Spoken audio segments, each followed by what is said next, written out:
mempersembahkan serial Sandiwara Radio Misteri Mak Rompang. Misteri Mak Rompang. Misteri Mak Rompang.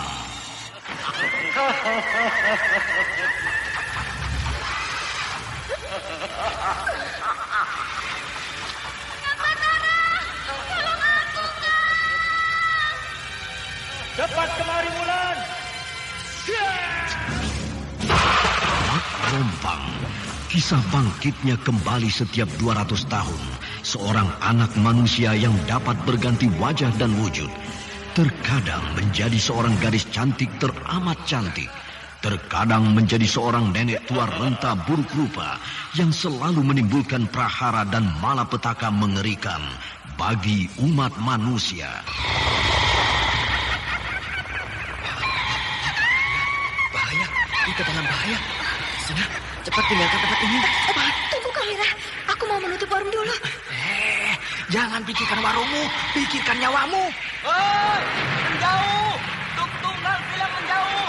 Takut itu berapa panas. Tuk Tunggal ada di mana, Wira? Tuk Tunggal berada di dalam kabut. Hei, penyihir semua. Penyihir keluar dari desa.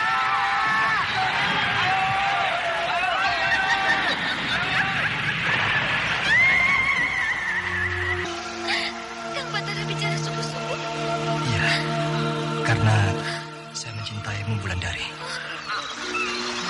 Mak Rompang diselingi pula tawa ria penuh canda serta kisah cinta kasih yang penuh dengan liku-pilu kehidupan dari dua insan manusia. Awas di belakangmu, Wulandari.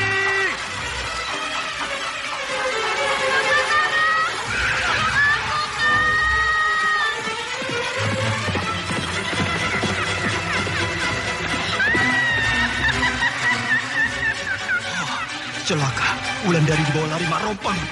Dia.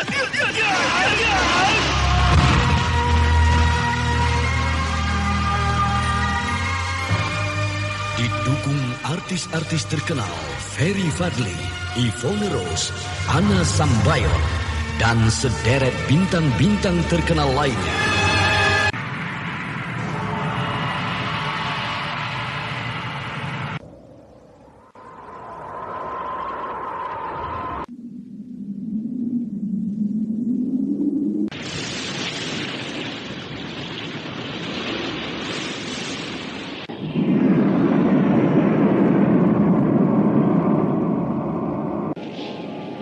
Di Tegalsari sedang terjadi huru-hara.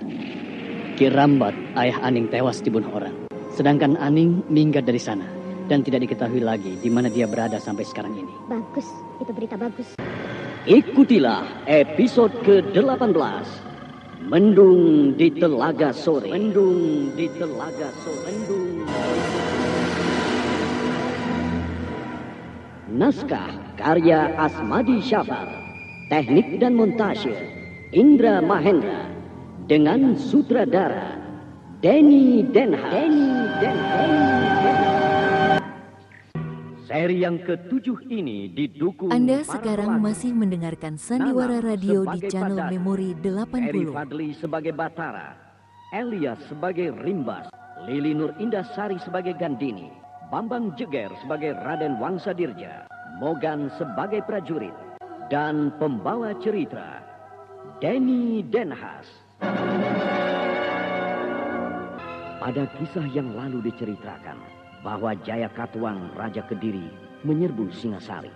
Di dalam penyerbuan itu, Raja Singosari yang bernama Kertanegara tewas terbunuh oleh Jaya Katuang.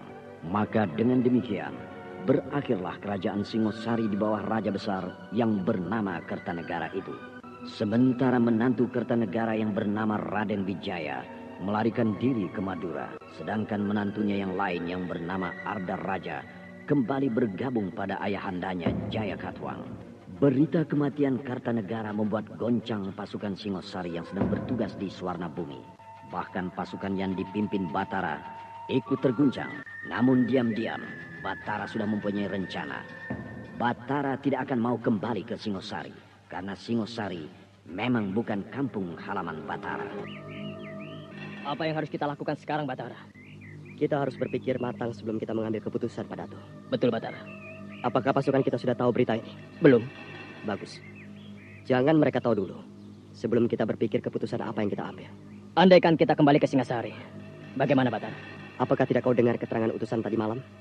Bahwa Jaya Katuang menyediakan tiang gantungan bagi seluruh pasukan Singasari yang mencoba kembali ke sana. Kecuali bila kita menyerah pada Kediri. Aku tidak mau menyerah pada Kediri. Karena aku tahu betul bahwa Jaya Katuang bukanlah raja yang bijaksana. Tapi dia adalah seorang raja yang serakah. Jadi kau sudah memutuskan untuk tidak kembali ke Singasari? Tapi aku sulit untuk tidak kembali ke Singasari. Karena sanak pemilikku berada di sana.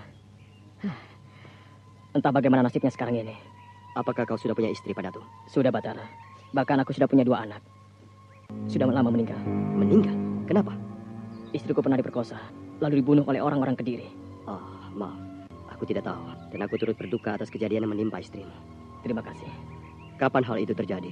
Dulu, ketika huru-hara antara Singasari dan Kediri berlangsung. Lalu Singasari dapat menundukkan Kediri. Dan kedua anakmu dengan siapa mereka tinggal sekarang? Mereka juga tewas di tangan orang-orang Kediri. Sungguh-sungguh kejadian yang menyakitkan bagimu, Pak Dato. Iya, benar, Batara. Kejadian itu sangat membekas bagiku. Sehingga ingin rasanya aku kembali ke Singasari untuk menghadapi orang-orang Kediri itu.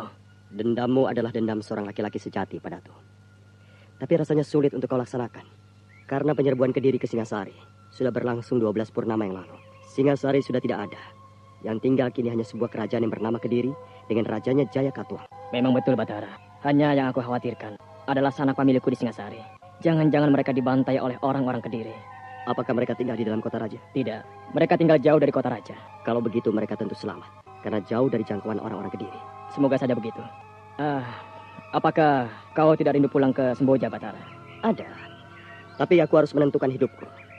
Aku harus memikirkan bukan saja diriku, tapi aku memikirkan diri setiap prajurit Singasari yang aku pimpin ini. Kita harus selamat dari cengkeraman orang-orang Kediri. Apa maksudmu? Aku pikir kita tidak mungkin kembali lagi ke Singasari kalau kita ingin selamat.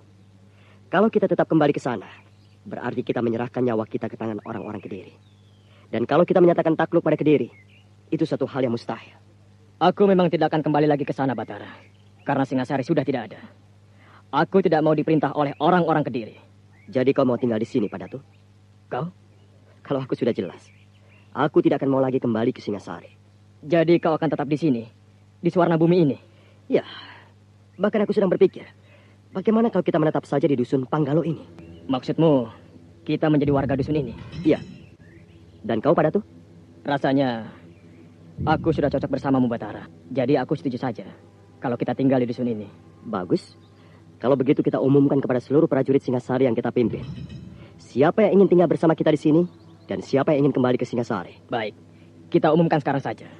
Dan kalau bisa, kita umumkan secara terang-terangan. Iya. Rimbas? Ya. Duduklah. Terima kasih, Batara. Tampaknya kau memerlukan aku, Rimbas. Betul, Batara. Aku ingin bicara padamu. Bicaralah. Apa yang akan kau bicarakan? Aku datang kemari untuk menyampaikan harapan dari seluruh penduduk dusun Panggalo ini. Apa pesan itu? Kami sudah mendengar bahwa kau akan pergi meninggalkan kami. Kau dan pasukanmu akan segera berangkat ke Singasari. Dari mana kau mendapatkan berita seperti itu, Rimbas? Dari seseorang, Batara. Siapa orang itu? Aku tidak tahu. Tapi dia bicara sungguh-sungguh. Dan aku juga kawan-kawan yang lain berharap sekali supaya kau tidak pergi dari dusun ini, Batara. Kalau kau pergi, siapa lagi yang akan melindungi kami di dusun Panggalo ini? Jadi kami berharap dengan sangat memohon kesediaanmu untuk tetap tinggal bersama kami di dusun ini.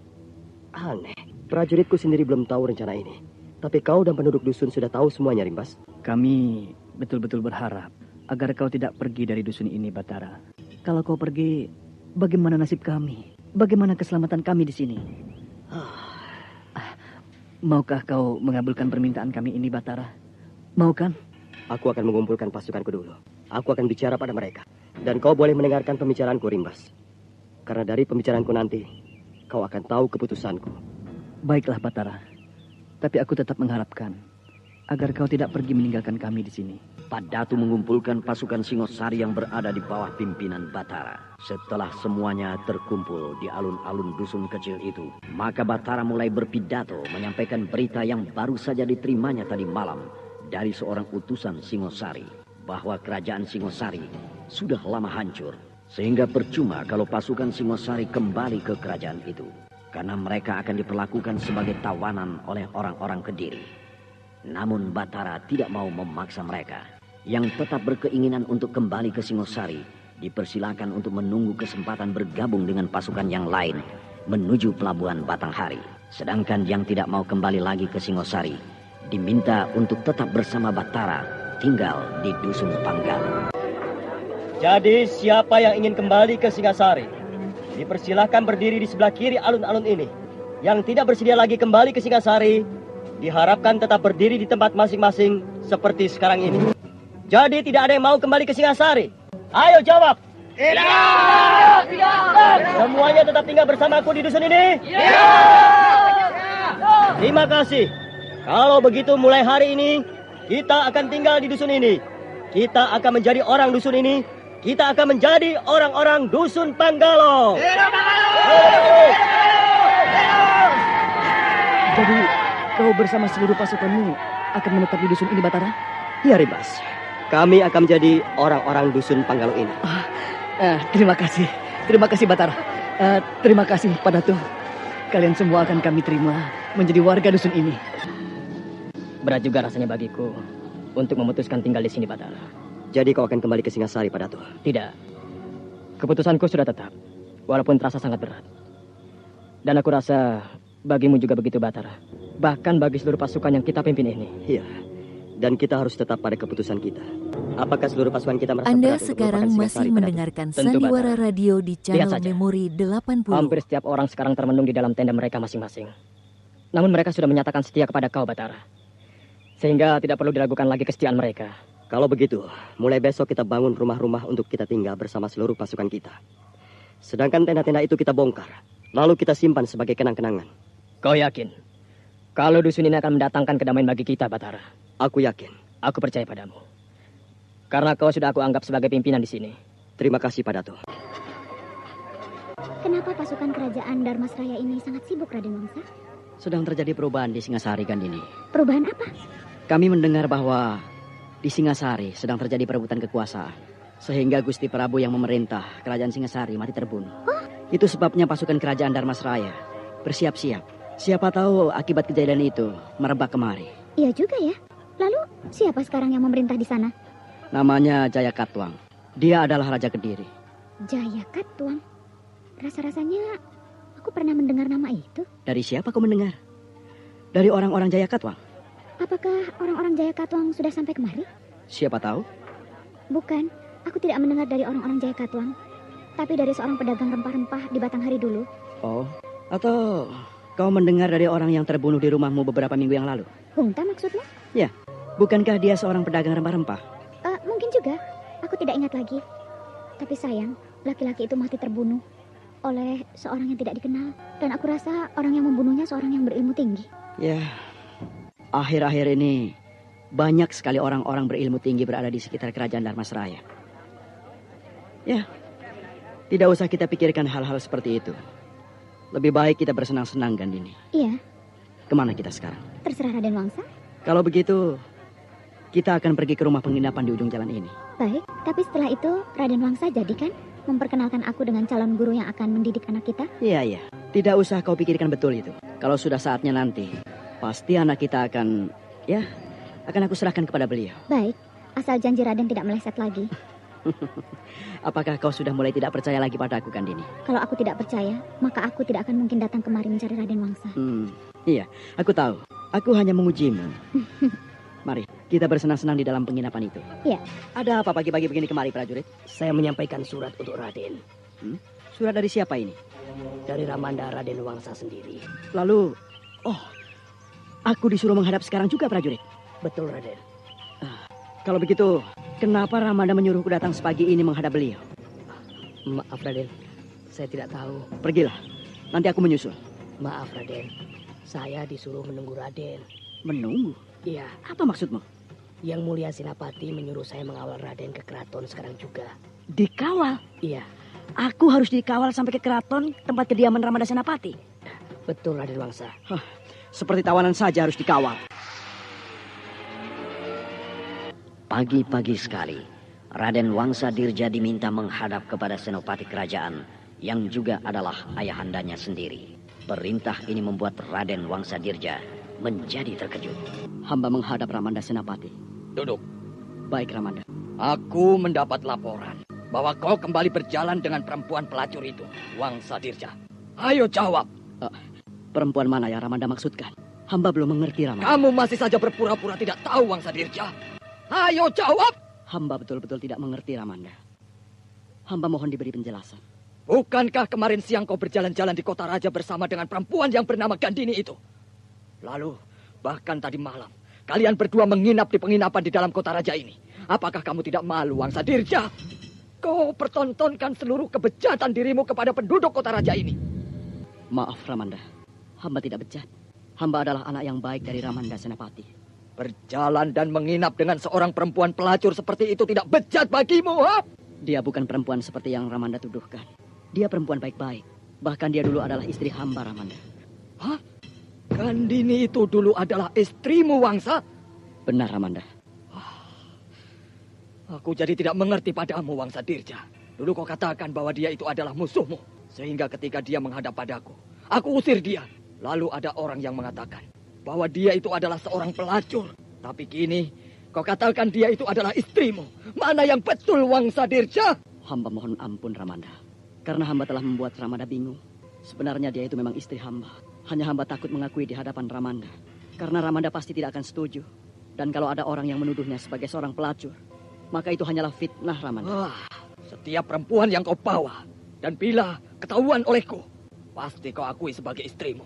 Lalu istrimu yang sebenarnya itu yang mana, Wangsa Dirja?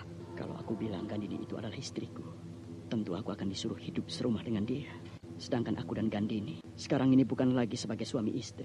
Wangsa, ayo jawab. Betul, Ramanda. Gandini adalah istri hamba. Betul, itu jawabanmu. Betul, Ramanda. Lalu, ibu dari cucuku yang bernama Tapa Sudana itu juga istrimu, Wangsa Dirja? Iya, Ramanda. Kalau begitu, tentu kalian sudah punya anak. Nah, di mana anak kalian itu?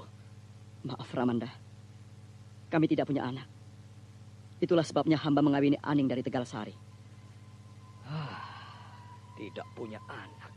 Kenapa baru sekarang kau katakan hal ini padaku, Wangsa Dirja? Kejadian itu sudah berlangsung lama, Ramanda. Di saat kerajaan Dharmasraya sedang gencar-gencarnya menghadapi serbuan Singasari. Sehingga hamba takut mengganggu tugas-tugas Ramanda di dalam kerajaan. Iya. Kau ternyata berpikiran panjang, anakku. Tapi apakah betul Gandini itu seorang perempuan hina, seperti yang dikatakan orang-orang padaku? Tidak, Ramanda. Itu hanya fitnah. Supaya hamba, Ramanda larang berdampingan dengan istri hamba. Fitnah. Aku menjadi malu pada Gandini. Aku merasa berdosa, karena aku dulu pernah mengusirnya dari sini, Wangsa Dirja.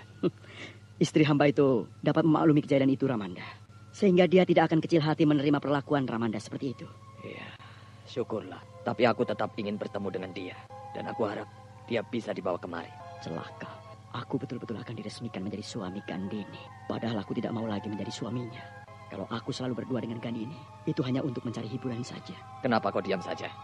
Saya akan menjemput Gandini sekarang juga, Ramanda. Tidak usah. Biar orang lain aku suruh menjemputnya. Baik, Ramanda. Pengawal, hamba yang mulia Kanjeng Senopati. Jemput perempuan yang bernama Gandini di penginapan dan bawa kemari. Hamba yang mulia Kanjeng Senopati. Raden Wangsa Dirja ingin lari dari hadapan ayahandanya. Karena tidak lama lagi, pasti ayahandanya mengukuhkan perkawinannya dengan Gandini. Bila Gandini sudah dibawa oleh pengawal tadi dari tempat penginapan. Padahal selama ini dia hanya ingin bermain-main saja bersama Gandini. Dia sudah tidak tertarik untuk memperistri Gandini lagi. Ketika pengawal yang diutus ayahandanya kembali dengan tangan hampa, maka Raden Wangsa Dirja merasa sangat bahagia. Namun rasa bahagianya itu tidak dia tunjukkan di hadapan ayahandanya. Kemana perginya perempuan itu, pengawal? Tidak ada yang tahu, yang mulia Senopati. Bahkan pemilik penginapan itu sendiri pun tidak tahu. Dia harus kau dapatkan. Perempuan itu harus dibawa kemari. Kau harus mencarinya, Wangsa. Lalu kau bawa dia kemari.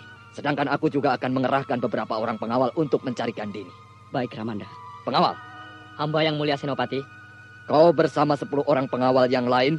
Aku perintahkan mencari perempuan itu. Lalu bawa dia ke hadapanku. Hamba yang mulia Senopati. Pergilah, laksanakan. Hamba yang mulia Senopati.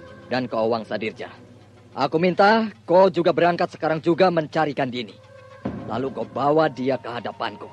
Baik, Ramanda. Apakah keadaan sudah aman, Kisanak? Sudah. Dari mana Kisanak tahu kalau orang tadi adalah pengawal khusus Senapati yang mencari aku? Aku sudah hafal sekali para pengawal khusus Senapati. Dan kalau sudah di tangan mereka, jarang orang yang dibawa itu akan kembali hidup-hidup, Kisanak. Kenapa aku yang mereka cari ya? Apa salahku? Cepatlah, Kisanak. Keadaan sedang aman. Sebaiknya Kisanak cepat meninggalkan penginapan ini melalui pintu belakang. Kuda yang aku butuhkan bagaimana? Sudah tersedia di belakang penginapan ini. Silakan Kisanak pakai. Apakah uang yang aku berikan tadi cukup untuk mengganti harga seekor kuda? Cukup, sudah cukup. Terima kasih atas bantuanmu, Kisanak. Aku tidak akan lupakan bantuan ini. Ya. Cepatlah pergi sebelum mereka datang lagi kemari dalam jumlah yang lebih besar. Ya.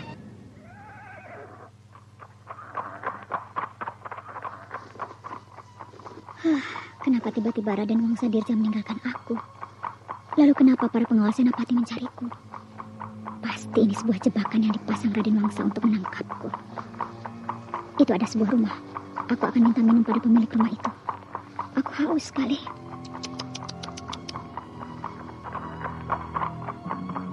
Hush! Itu ada seorang perempuan tua. Pasti perempuan tua itu pemilik rumah ini. Nini, boleh saya minta minum? Saya haus sekali. Siapa kau? Kenapa Nini takut melihat saya? Kau pasti datang kemari hanya berpura-pura minta minum. Padahal maksudmu lain. Maaf Nini, saya jadi tidak mengerti maksud Nini. Pergilah. Tidak ada air minum di dalam kubuku ini. Tidak ada? Iya, tidak ada. Pergilah. Baiklah, saya akan pergi. Hup, hush, hush.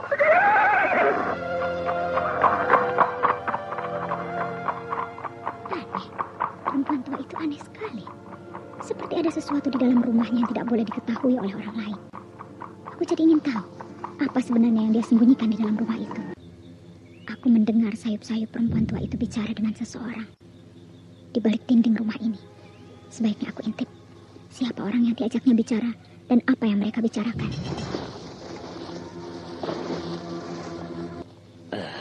Jadi perempuan itu datang padamu minta minum.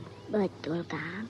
Tapi mata perempuan itu selalu memperhatikan keadaan dalam rumah kita. Apakah dia masuk ke dalam rumah ini? Tidak, Kang. Apakah kau beri dia minum? Tidak, Kang. Bagus. Kalau saja kau beri kesempatan masuk ke dalam rumah kita ini, maka pasti Angit dia ambil. Kalau sampai Angit dia ambil, aku akan membunuhnya, Kang. Kita harus menjaga Angit baik-baik. Karena tampaknya setiap orang ingin memiliki bayi yang mungil itu. Bayi? Kedua orang tua itu memiliki bayi? Angit bukan lagi bayi yang mungil, Kang Jiko. Dia boleh dikatakan sudah tumbuh menjadi seorang anak berumur 2 tahun, Kang. 2 tahun? Oh, bukankah bayi itu baru sebulan yang lalu kita temukan? Kenapa tiba-tiba kini sudah menjadi seorang anak berusia 2 tahun? Kalau Kang Jiko tidak percaya, lihat saja sendiri. Mana dia? Itu, sedang tidur di dalam. Coba aku lihat. Nah, itu, Kang. Oh, betul ya. Angit sudah besar. Ternyata anak ini adalah anak yang aneh. Sewaktu aku tinggalkan 2 minggu yang lalu, dia masih menjadi seorang bayi. Aneh? Apakah betul mereka mempunyai seorang anak ajaib seperti itu? Aku akan masuk ke dalam rumah ini dan aku akan lihat anak itu dari dekat. Jangan masuk! Jangan masuk! Oh, aku mendengar suara seseorang bicara di dekatku. Jangan masuk! Siapa kau? Aku. Aku tidak melihat bentukmu. Memang belum saatnya aku menampakkan diriku padamu. Tapi kau kenalkan suaraku. Hah? Marompan? Ya. Kenapa aku dilarang masuk ke dalam rumah itu, Marompan? Karena anak kecil yang bernama Angit itu. Anda sekarang masih mendengarkan Sandiwara Radio di channel Memori 80. Sampai di sebuah dusun, Gandini bertemu dengan Nyi Rahi yang memelihara bayi kecil aneh. Bayi itu tidak lain adalah jelmaan Mak Rompang. Namun Nyi Rahi tidak membolehkan Gandini masuk ke dalam rumahnya. Nyi Rahi takut kalau Gandini yang tidak dikenalnya merebut bayi kecil yang kini tumbuh dengan cepat itu. Bayi kecil yang bernama Angit. Bayi kecil yang baru berusia 1 bulan itu telah tumbuh menjadi anak kecil yang kira-kira berusia 2 tahun.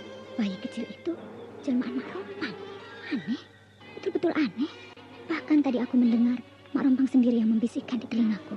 Aku jadi ingin tahu bagaimana bentuk bayi aneh itu. Siapa? Aku. Siapa kau sebenarnya? Aku seorang pengembara yang kebetulan lewat di dusun ini. Perempuan ini yang tadi siang datang, Kang Jiko. Oh, kau rupanya. Untuk apa kau datang malam-malam begini, ha? Sejak tadi aku mendengarkan pembicaraan Mini dan Aki tentang bayi yang kalian miliki. Sehingga aku tertarik untuk melihatnya. Jangan, Kang. Jangan beri dia masuk. Ayo, keluar kau. Keluar. Aku ingin melihat sebentar saja. Kalau aku bilang keluar, keluar kau. Kalau aku tidak mau? Kalau begitu, akan aku paksa kau keluar. Ayo keluar dari rumah ini.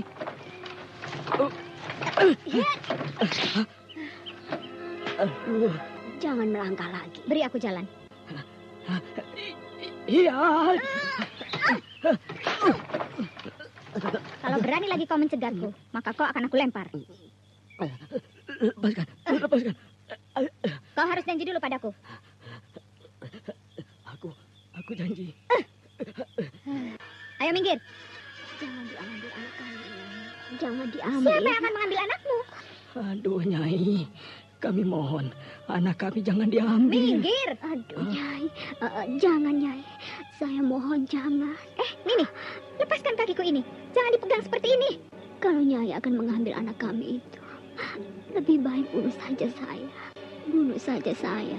Siapa yang akan mengambil anakmu itu, Nini? Aku hanya ingin melihat. Untuk apa Nyai melihatnya? Untuk apa? Kalau bukan untuk mengambilnya. Kalau Nini masih memegang kakiku ini, maka aku akan berbuat kasar. Saya mohon. Saya mohon, Nyai. Minggir. Bayi ini memang cepat sekali besarnya. Tidak pantas bayi sebesar ini berumur 1 bulan. Rambut bayi ini sudah panjang. Rambut bayi yang panjang ini berjumlah 7 lembar. Pasti. Bayi ini pasti Mak Rompang. Rambutnya ini sebagai tanda bagiku. Karena tidak ada bayi yang berambut panjang seperti ini. Kecuali Mak Rompang. Itu memang aku dalam wujud lain, kan? Aku mendengar lagi suara Mak Rompang. Tapi aku tidak melihat wujud Mak Rompang di dalam ruangan ini. Kau jangan mengkasari kedua suami istri itu, Kandini. Karena mereka berdua adalah orang tua angkatku.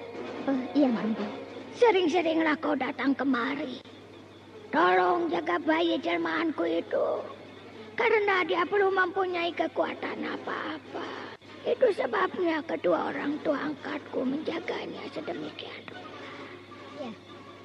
Mak Rompang, ada yang ingin aku tanyakan. Kembali suara Mak Rompang itu hilang. Bangunlah, Nyi. Akan kau bawa anak kami, Nyai? Aku tidak membawa anak Nini. Bangunlah. Betulkah, Nyai? Lihat saja. Jadi Nyai tidak membawa anak kami? Betul, Nyai. Betul, Kang. Lihatlah ini. Iya, Nyai. Nyai, terima kasih, Nyai.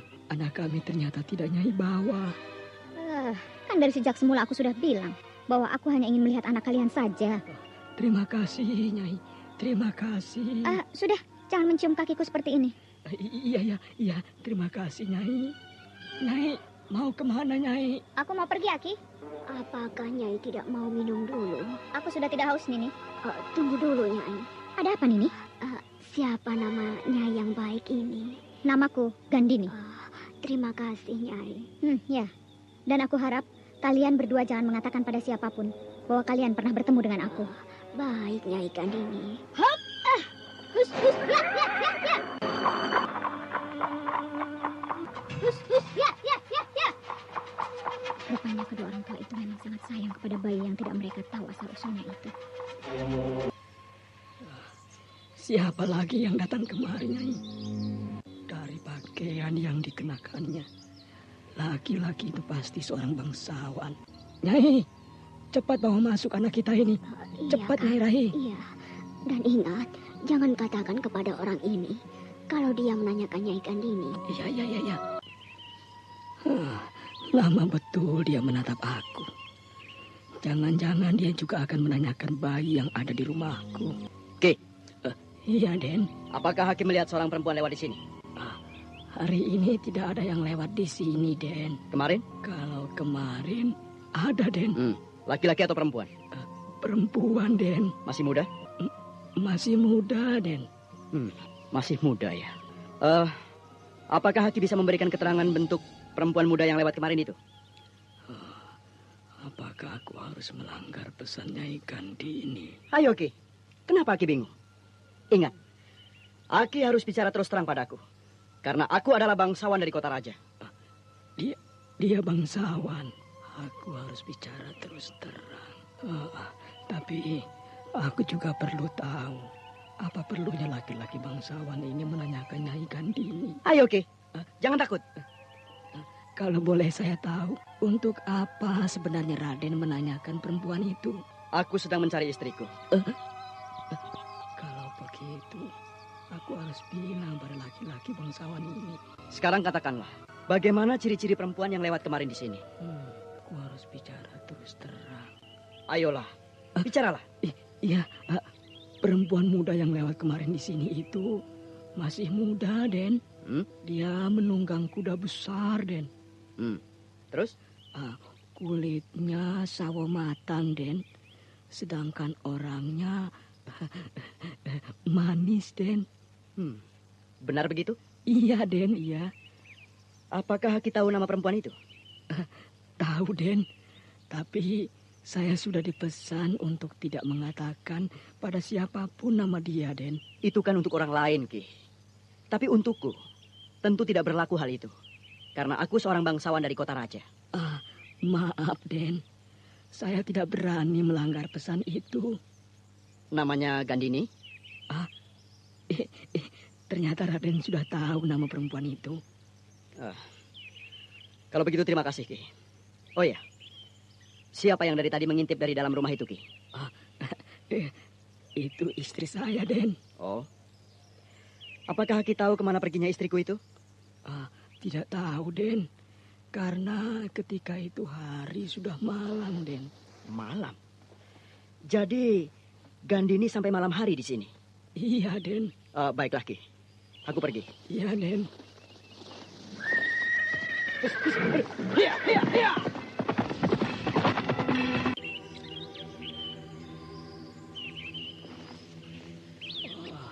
Tidak disangka kalau aku kedatangan tamu yang terhormat. Betul, laki-laki tadi seorang bangsawan, Kang. Betul, Nyi, betul. Dia menanyakan apa, Kang? Dia menanyakan Nyai Gandhi. Dan Kang Cikut katakan padanya tentang Nyai Gandhi ini. Iya, Nyi. Bukankah Nyai Gandhi sudah pesan bahwa tidak boleh dikatakan pada siapapun tentang dirinya? Laki-laki bangsawan tadi itu adalah suaminya, Nyi. Apa salahnya kalau aku bilang tentang Nyai Gandini? Oh, begitu.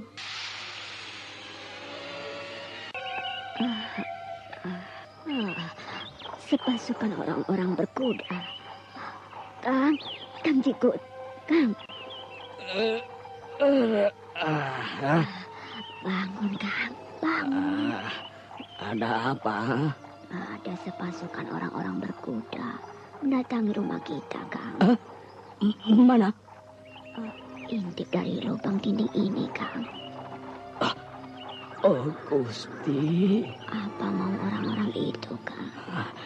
Entahlah, Rai. Tapi orang-orang berkuda itu pasti menuju kemari. Bagaimana kalau kita lari, Kang?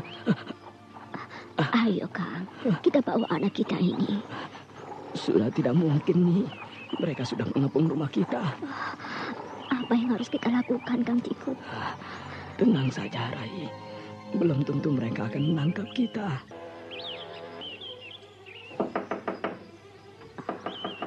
Mereka menutup pintu rumah kita, Kang. Diam saja. Pasti mereka akan menanyakan dari mana kita mendapatkan anak ini.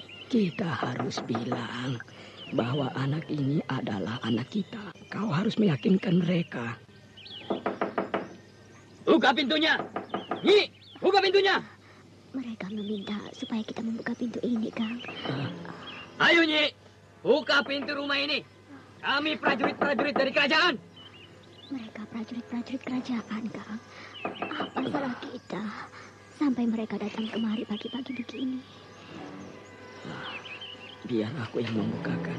Hati-hati, Kang.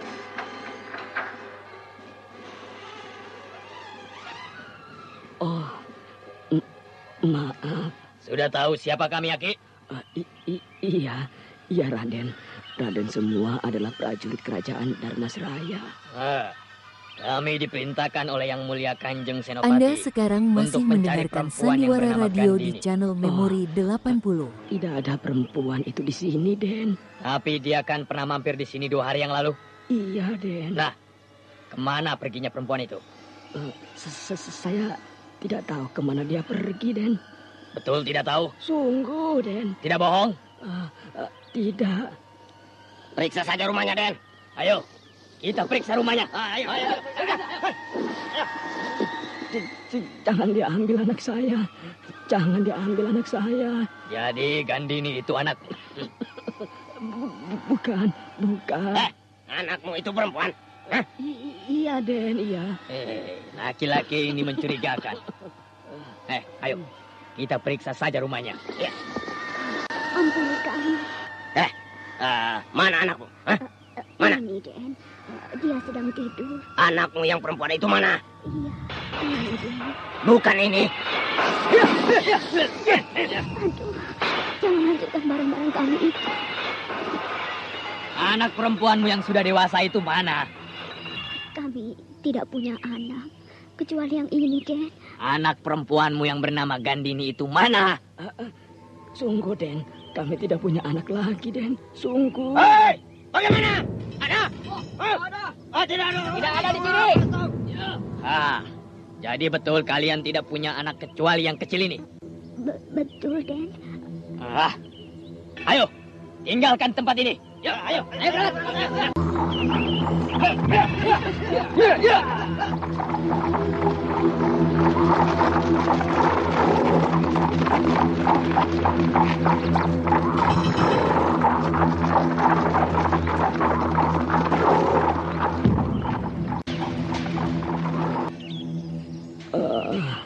Apa salah kita nih? Sampai prajurit-prajurit itu mengobrak-abrik rumah kita ini. Aduh. Kang Jikut sudah memberitahukan kepada laki-laki bangsawan kemarin itu. Iya. Namanya Gandini. Sehingga dia mengirimkan prajuritnya kemari untuk menangkap Nyai Gandini. Jadi aku salah, Nyirahi? Tentu saja Kang Jikut salah. Bukankah Nyai Gandini sudah berpesan supaya kita tidak mengatakan pada siapapun tentang kehadirannya di rumah kita ini, Kang? Iya, Nyi. Aku salah.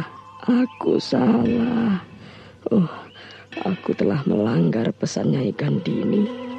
Dan ternyata Nyai Gandini itu adalah orang yang dicari-cari oleh prajurit istana. Bagaimana? Ada perempuan yang bernama Gandini itu di rumah mereka? Tidak ada, Raden. Betul? Betul, Raden. Sungguh, Raden. Pulanglah kalian ke kota raja. Laporkan apa yang kalian lakukan kepada Ramanda Senapati. Baik, Den. Permisi.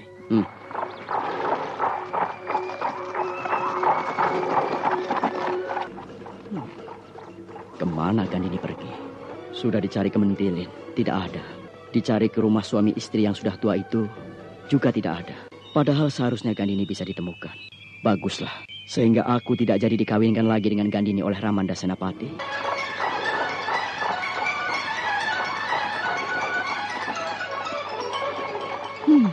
Pasti ini prajurit-prajurit yang mengobrak-abrik rumah Ki Jikut dan Nyirahi. Mereka sudah semakin dekat dari tempat persembunyianku. Nah, ini saatnya aku menghadang mereka. Ya! Berhenti! Hei, siapa kamu? Siapa di antara kalian yang memikirkan suami istri yang telah renta? Ayo jawab! Siapa kamu? Aku Gandini. Aku yang kalian cari-cari. Hei, tidak usah semuanya. Biar aku sendiri yang menangkap perempuan manis ini. Ayo tangkap. Pegang tangannya. Belum kemunya belum. Jangan bicara seenaknya kalian. Kalau kalian tidak mau aku bungkam dengan kepalanku ini. saya marah. Tambah cantiknya. Apa maksud kalian mencariku, ha? Kami akan menyeretmu ke hadapan yang mulia Senapati. Betul apa yang aku duga. Nah, tangkaplah aku kalau kau mampu. Aduh. Kau dipermainkan ya, Gatu?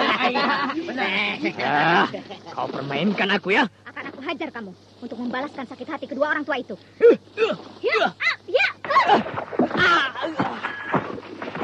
Cepat bangun, ayo. Hei, perempuan itu berbahaya. Pergunakan senjatamu, Gatu. Iya. Akan aku ringkus kau perempuan kurang ajar. Hati-hati kau mempergunakan pedangmu itu di sana. Nanti tanganmu bisa luka. Wah, ngajar kau perempuan busuk. Dengan tenang, Gandini menghadapi prajurit kerajaan yang telah mencabut pedang dari pinggangnya.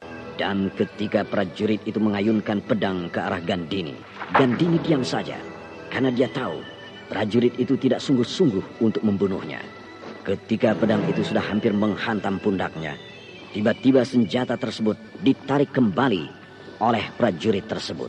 Maka dengan cepat, Gandini menendang tangan prajurit yang memegang pedang, sehingga pedang itu terlepas dan terjatuh. Dan secepat itu pula, Gandini menyikut dagu prajurit tersebut. Prajurit itu terjatuh. Wah, ngajar kau perempuan busuk. Kau buat malu aku. Padahal aku tidak bersungguh-sungguh untuk menghajarmu dengan pedangku. Aku justru ingin membunuhmu. Kurang ajar. Ya! Kurang ajar. Ya!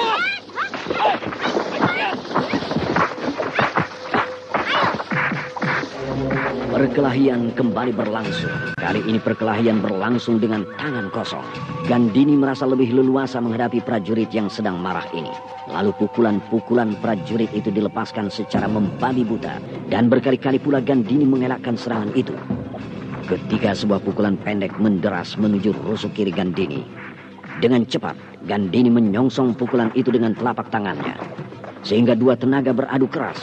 Dan tiba-tiba terdengar bunyi tulang patah.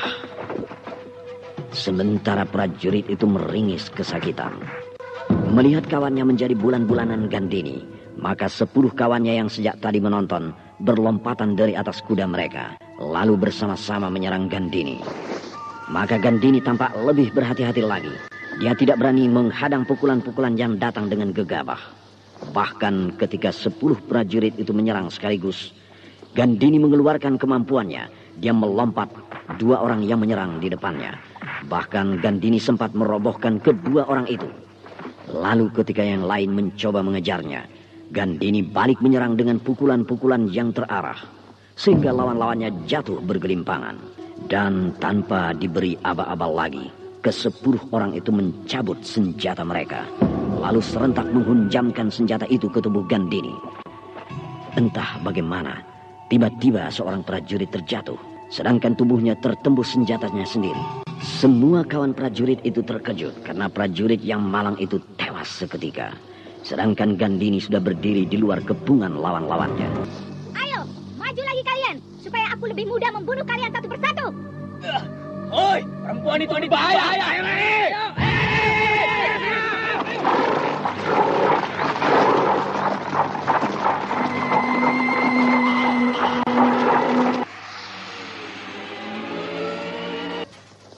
Aku harus cepat sampai di rumah Kijikut dan Nyirahi. Semoga mereka tidak ada apa-apa. Hus, ya.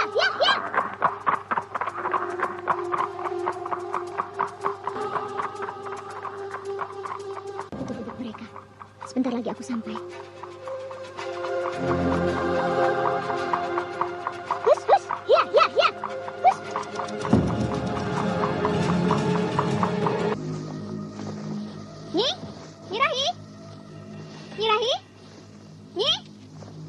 Nyirahi? Oh, Nyai Gandini.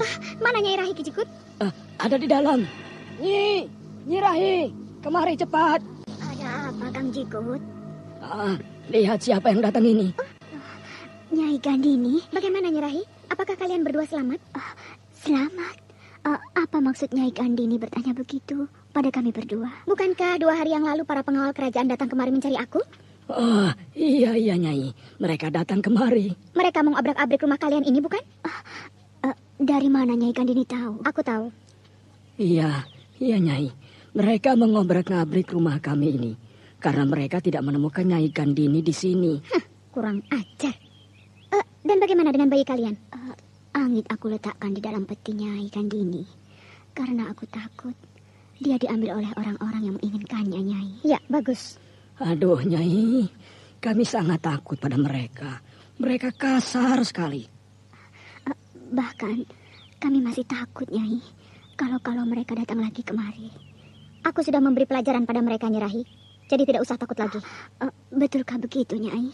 Betul, Nyai? Syukurlah kalau tidak. Aku bahkan sudah menyediakan minuman untuk mereka. Aki Jikut akan menjamu mereka dengan minuman hangat. Bukan minuman hangat, Nyai Gandini. Tapi minuman yang aku beri bubuk racun. Bubuk racun? Ya. Aki Jikut akan melakukan hal itu? Betul, Nyai Gandini. Yang penting kami selamat. Dan anak kami Angit juga selamat. Pernah Aki Jikut melakukan hal semacam ini sebelumnya? Oh, pernah. Kapan? Seminggu yang lalu di sawah. Ketika itu ada seorang perempuan tua datang padaku. Dia berpura-pura menanyakan tentang seorang penunggang kuda yang lewat di jalan ini. Tapi sebenarnya aku tahu dia ingin mengambil anak kami. Lalu aku bubuhkan saja racun ke dalam makanan yang aku berikan padanya. Dia makan makanan itu? Dia makan dengan lahap, Nyai. Tapi tidak lama kemudian dia memuntahkan darah segar. Tewaskah perempuan itu? Entahlah. Aku tidak tahu. Karena dia masih mengamuk ketika aku tinggalkan. Apakah keesokan harinya perempuan itu masih ada di tempat kejadian? Tidak. Walau aku sudah mencari ke seluruh pelosok sawah. Bahkan sampai ke pinggir hutan, aku cari dia. Tapi tubuh perempuan itu tidak aku temukan, Nyai Gandini. Bagaimanakah tanda-tanda perempuan tua itu, Ki Jikut? Tangan kirinya buntung.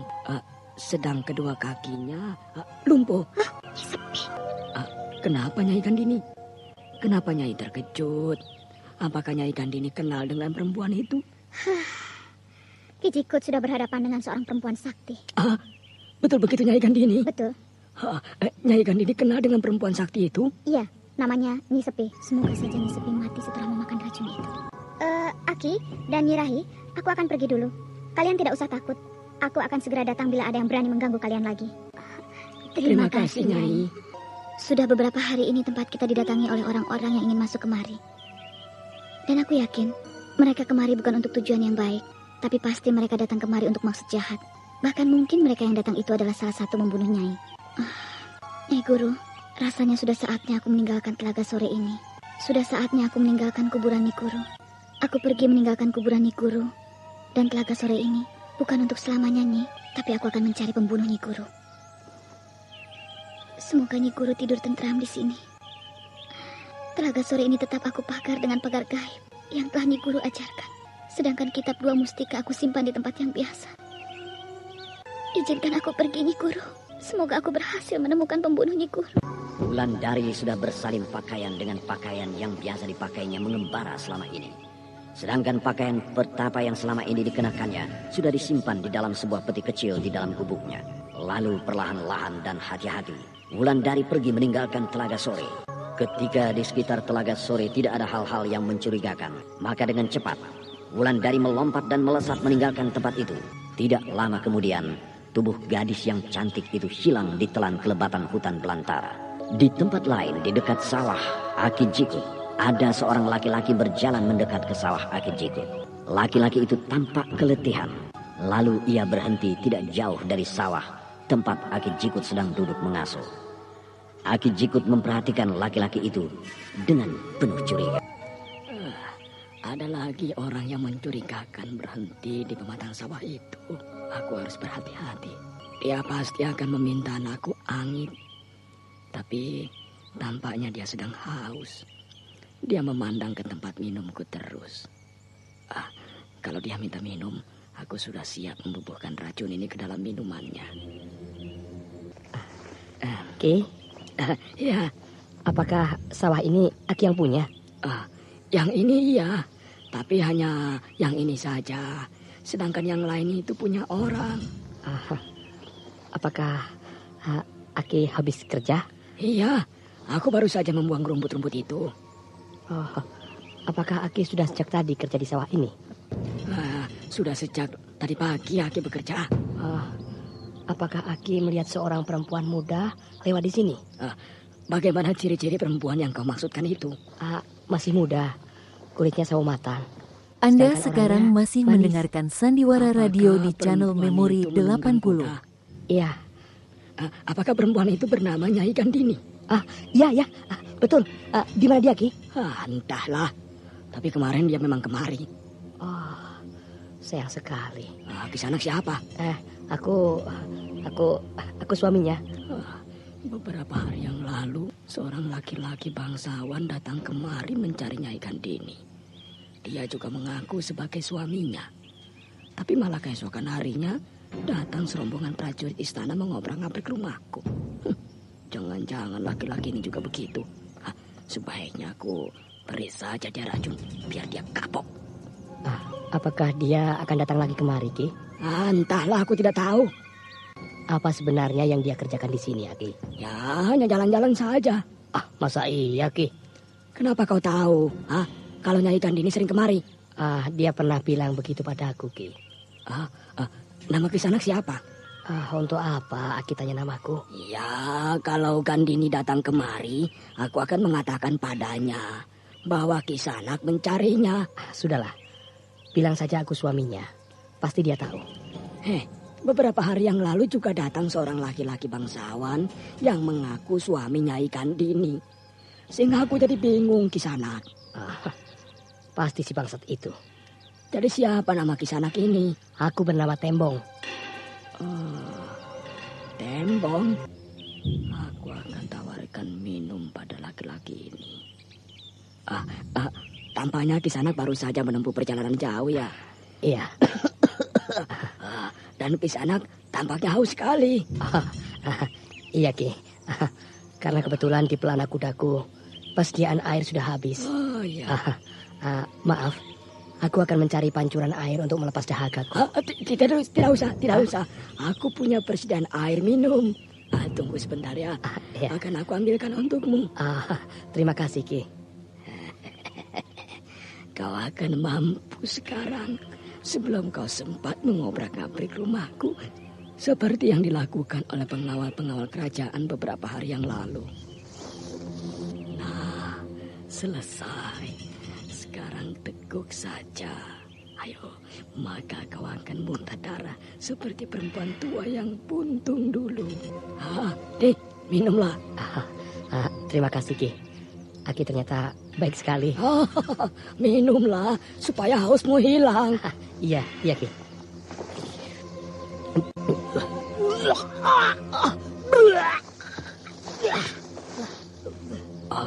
Dia tahu. Dia muntahkan air di dalam mulutnya itu. Air apa yang kau berikan padaku ini, Aki? Air minum. Mulutku jadi kesemutan. Aduh, lidahku jadi baal. Mukanya mulai membiru. Berarti ada racun yang sudah tertelan olehnya. Tenggorokanku seperti tercekik. Aduh. Sebaiknya aku tinggal pergi dia, biar dia hadapi mau sendirian. Aki, kau racun aku, Aki. Kau beri air racun minuman itu, Kau memang pantas mati, Tembong. Hei, jangan kau tinggalkan aku. Apa salahku, Aki?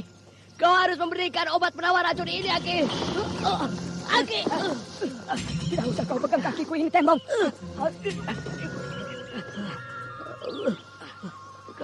Kau tidak boleh pergi sebelum kau berikan obat penawar racun ini.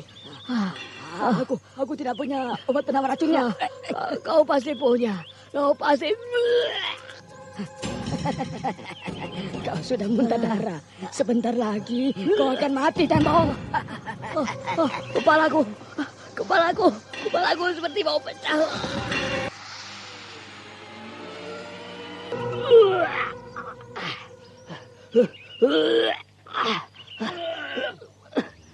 Jangan kau tinggalkan aku, Aki. Beri aku obat. Aku tidak punya obat penawar racunnya. Aki. Tembong? Kau Wulandari? Iya, aku. Kau kenapa? Aku minum racun. Kau muntah darah. Ya, Sudah 2 kali aku memuntahkan darah segar. Persis yang dialami Nyi Sepi. Dan pasti orang itu juga yang meracuninya. Siapa orangnya? Itu laki-laki tua yang sedang berjalan di ujung sawah. Buka mulutmu. Apa ini Wulandari? Obat penawar racun. Semoga kau masih bisa tertolong.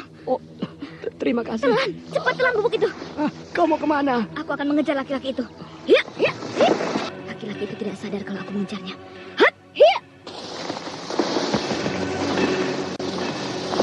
Berhenti! Siapa lagi kau? Kau telah meracuni kawanku. Yang mana kawanmu, Nyai? Yang sedang muntah darah di pematang sawah itu. Dia memang pantas untuk diberi minuman beracun. Kalau begitu kau juga yang telah meracuni perempuan tua yang bernama Nyi Sepi. Orang-orang berbahaya seperti itu memang harus dibasmi dari muka bumi ini. Kurang ngajar kau, Aki. Rupanya kau pembunuh guruku. Lepaskan aku. Kenapa kau racuni guruku? Kenapa kau bunuh guruku? Karena lepaskan. Aku baru mau bicara. Nah, bicaralah. Ayo bicara. Perempuan buntung itu memang harus dibunuh. Jadi kau tidak mau bilang? Dia memang pantas untuk dibunuh. Hei, jangan lari kau.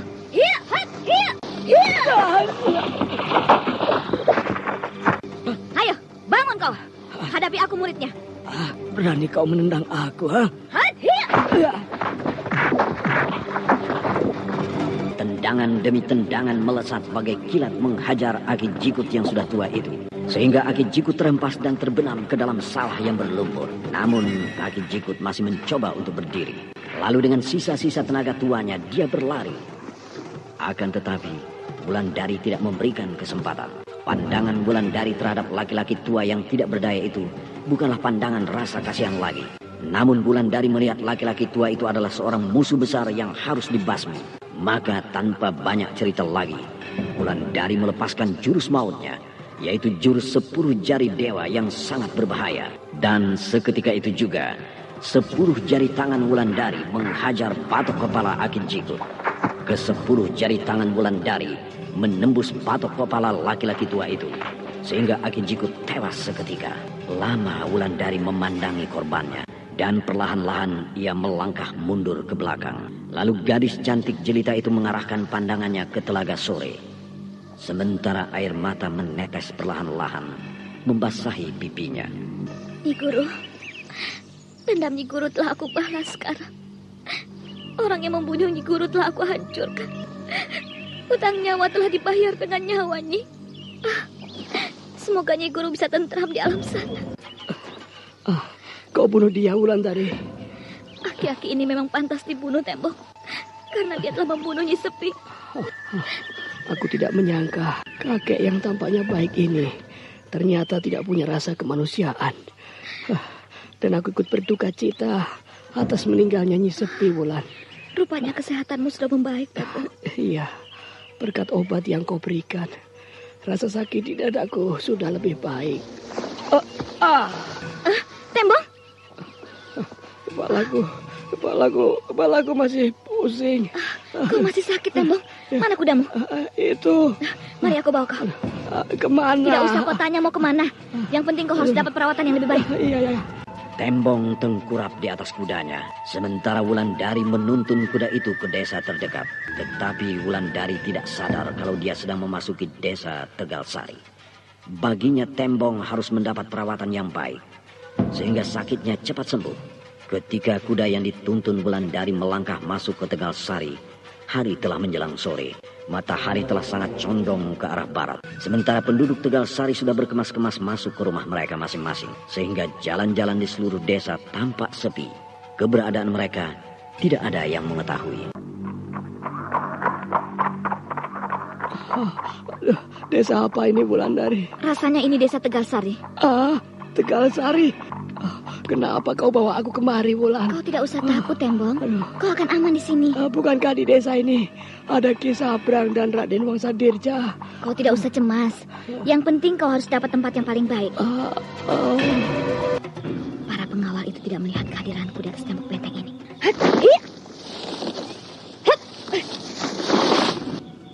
Sepi.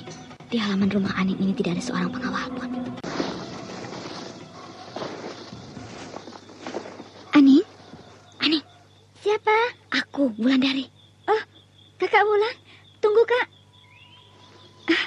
Kakak Wulan, kakak datang dengan siapa? Sendiri. Sepi, tidak ada seorang pengawal pun yang memberitahukan kepadaku tentang kedatangan Kakak Wulan. Kakak Wulan lewat dari mana? Dari atas tembok itu. Oh, jadi Kak Wulan datang bukan lewat pintu gerbang utama? Kali ini memang tidak aneh, karena aku perlu cepat menemuimu, sehingga aku tidak mau berlama-lama berurusan dengan pengawal-pengawalmu di Regol di sana. Ada apa sebenarnya, Kak? Tembong dalam keadaan terluka. Kang Tembong? Di mana Kang Tembong sekarang, Kak? Ada di balik tembok benteng ini, dan itu tidak mungkin Tembong aku bawa kemari. Kenapa Kang Tembong? Kenapa, Kak? Dia terluka. Sekarang dia pingsan. Aku ingin pertolonganmu, Aning. Carikan tempat yang baik di luar tembok ini, supaya Tembong bisa beristirahat dengan baik. Baik. Aku punya kenalan di ujung desa ini, Kak. Kita bawa Tembong ke sana saja. Baik. Aku tunggu kau di luar tembok benteng ini. Baik, Kak Wulan. Aku pergi. Iya. Hep, hit. Masih tidak ada pengawal yang memperhatikan aku berdiri di atas benteng. Tembong masih terkulai pingsan di atas kudanya. Masih pingsan dia. Nah, itu Aning.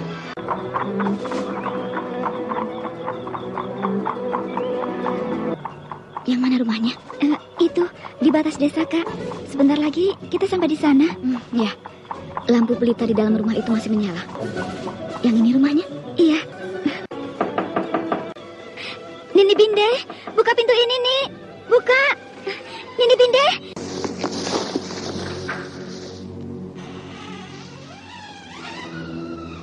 Raden Ayu. Aku mau minta tolong, Nih. Saya siap menolong, Raden Ayu. Aku ingin menitipkan kawanku yang sedang sakit itu di rumah Nini. Mana kawan Den Ayu itu? Itu Nini. Tunggu, aku nyalakan obor dulu. Tidak usah. Biar aku yang membopong dia. Hup.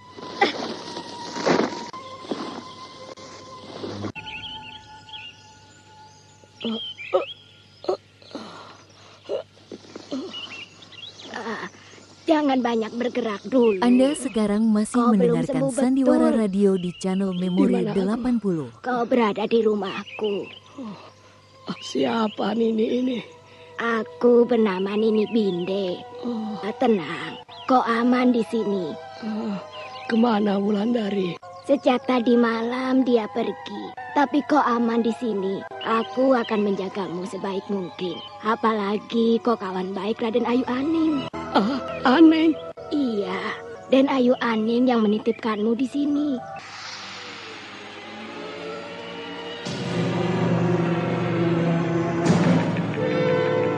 Nah, pendengar yang berbahagia, ikutilah lanjutan kisah ini esok hari pada waktu dan gelombang yang sama.